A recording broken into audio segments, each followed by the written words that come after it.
안녕하세요. 자, 여러분은 좋아하는 감정을 감추느라고 또는 고백하느라고 힘든 적은 없었나요?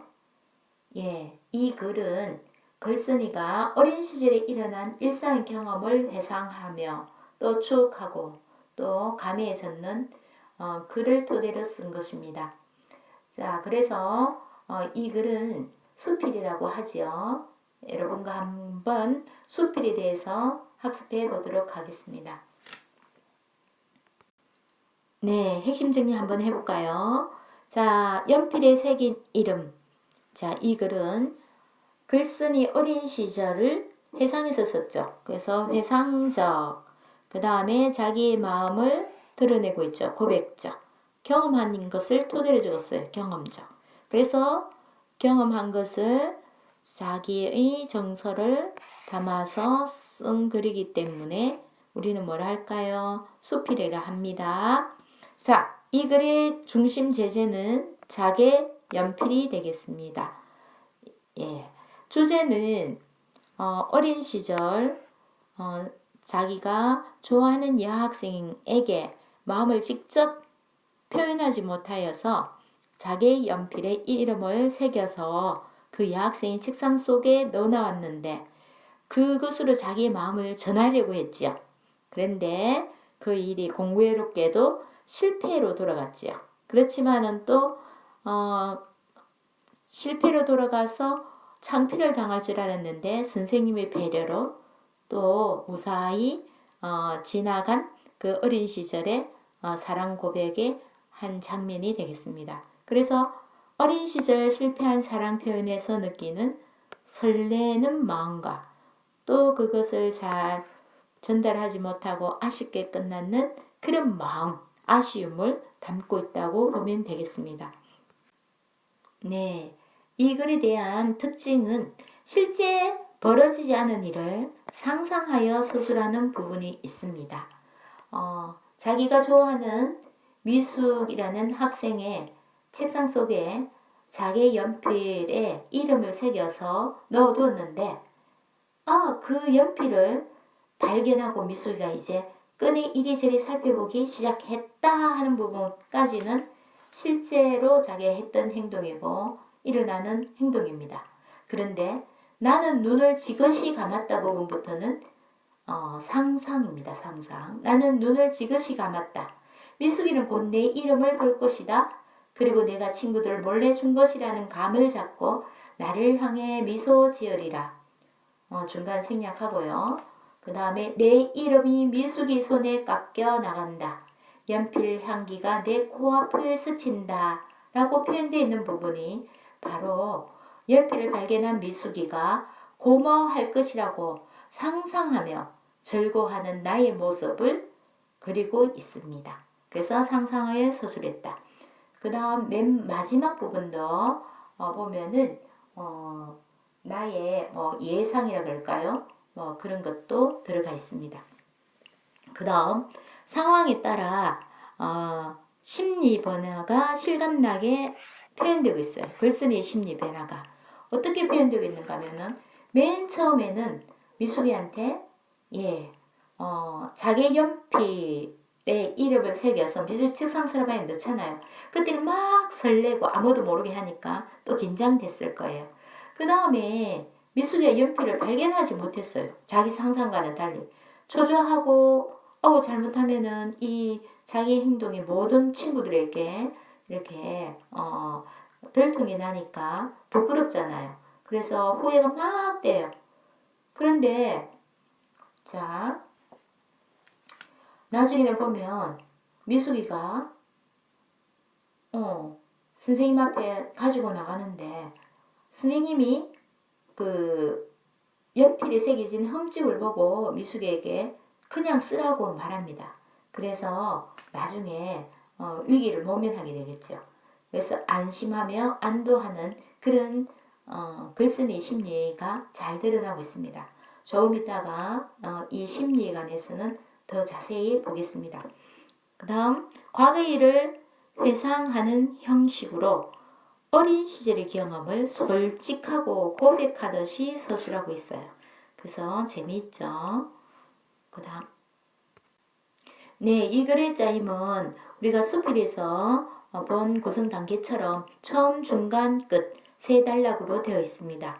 근데 처음 부분은 현재 시점으로 되어 있고요. 그 다음에 중간은 과거 해상이고요. 다시 끝부분은 현재로 되어 있습니다. 자, 현재 부분은요. 20년이 만에 고향 친구를 만났다. 미숙이는 약사한테 시집을 갔고 약사? 아, 요 대목입니다. 딱 세 줄인데요. 약사라는 말에서 옛날에 약장수에게 받은 자개연필을 미숙에게 주려고 했던 경험을 떠올리게 됩니다. 그래서 고향 친구를 만나 미숙의 소식을 들으면서 지난 날을 회상하게 되겠죠. 그래서 이 부분은 현재입니다. 현재. 자, 여기서부터 중간 부분부터는 이제 과거 속으로 들어갑니다. 미숙이를 좋아하는 마음을 뭘로 전하려고 했지요? 자개연필. 자개연필로 전달하려고 했지만은 본인의 뜻대로 되지 않았습니다. 예. 그 다음 끝부분에 갑니다. 예, 이제 마지막 부분에 보면 그때 선생님께서 미숙에게 그냥 그 연필을 쓰라고 하셨습니다. 그래서 위기를 모면했는데요. 그것을 지금 생각해 보니까 그때 선생님께서 나의 마음을 아마 미숙에게 대신 전달해 주시려던 것은 아닐까 하고만 한다고요? 추측하고 있습니다. 실제 그런가 안 그런가는 모르겠지만은 지금 어른이 돼서 생각해 보니까 선생님의 배려가 아닐까라는 생각이 들었다는 거죠. 자, 그 다음. 예, 상황에 따른 글쓴이의 심리 변화에 관해서 한번 살펴보겠습니다. 자, 이 심리 변화는 맨 처음에는 자기 연필에 이름을 새겼어요. 자, 맨 앞에 이름을 새겨가지고 미숙이 책상 서랍에 넣어두었어요. 그러면은 이럴 때 글쓴이는 어떤 마음일까요? 무척 설레고 또 아무도 모르게 그 일을 했기 때문에 두근두근 했겠죠. 긴장되고 있습니다. 그런데 미숙이가 연필을 발견하지 못하여 별 반응을 보이지 않아요. 그러니까 마음이 조급해지죠. 초조합니다. 아, 또 괜히 내가 그 일을 했나? 하고 성격이 내성적이기 때문에 막 후회도 했습니다. 그 다음 미숙이가 수업 시간이 다 끝나갈 쯤에 연필을 발견을 했어요. 이리저리 막 살펴보기 시작했습니다. 그런데 상상하기 들뜸 이렇게 났죠. 요거는 아까 그랬죠. 이거는 상상 부분이라고 그랬어요. 실제로 그런 것은 아니고요. 자, 그래서 들뜨고 있다. 마음이 들떴다. 들뜨는 거 있죠. 즐거워한다. 즐거워함 이렇게 해도 되겠습니다. 즐거워함.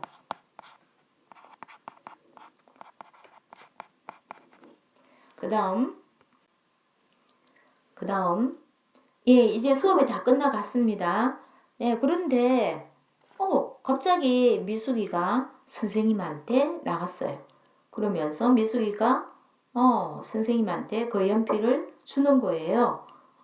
그때 이 글쓴이 심정이 어떻겠습니까? 너무나 당황스럽고 불안스럽겠죠. 친구들 앞에서. 또 연필 끝에 보면은 자기 이름이 새겼잖아요.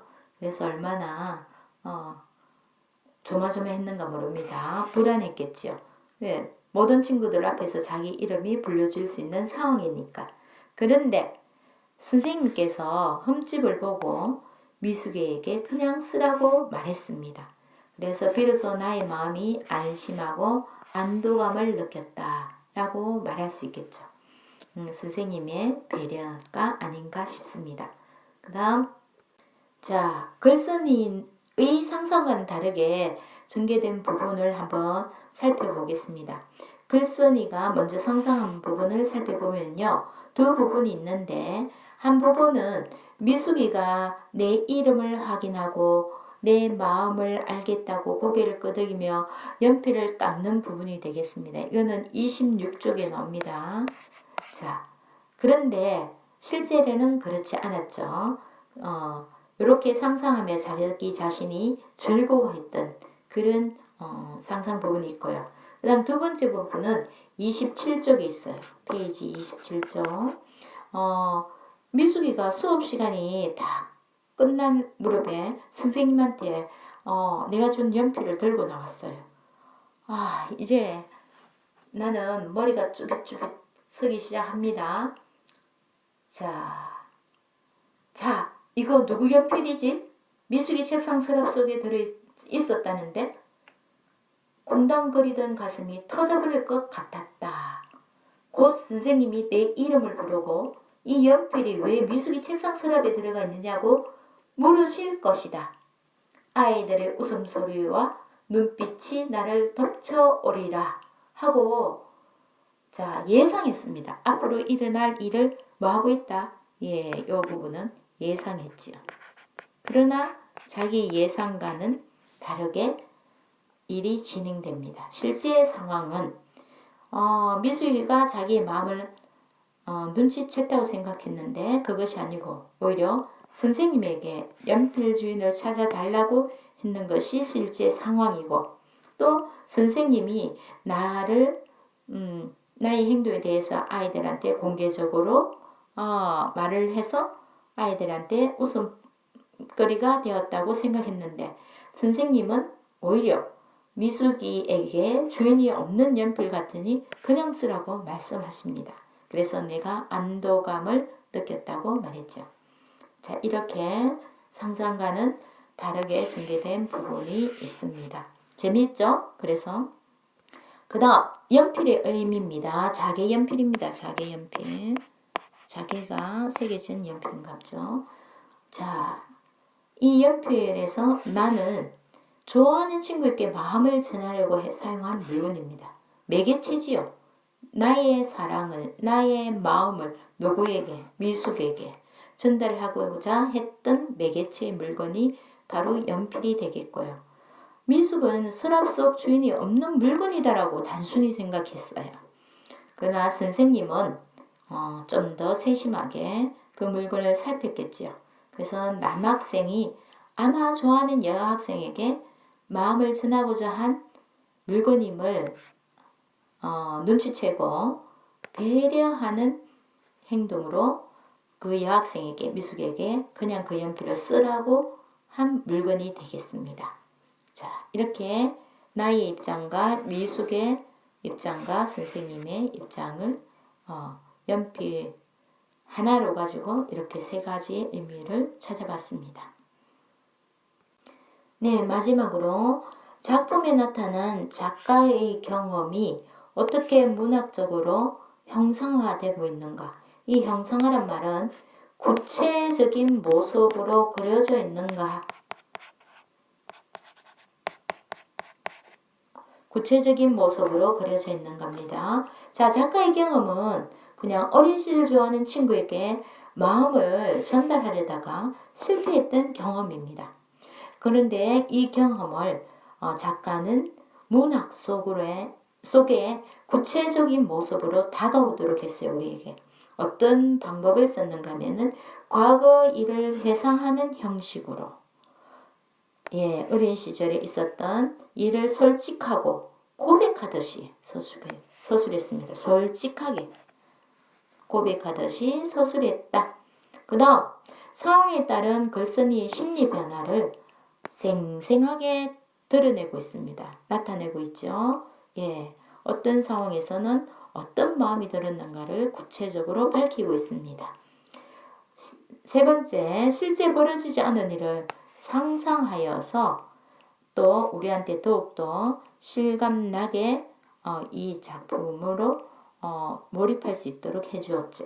그래서 이런 표현 방법을 통하여서 글쓴이는 자신의 어린 시절 자기 마음을 전달하려다 실패한 일을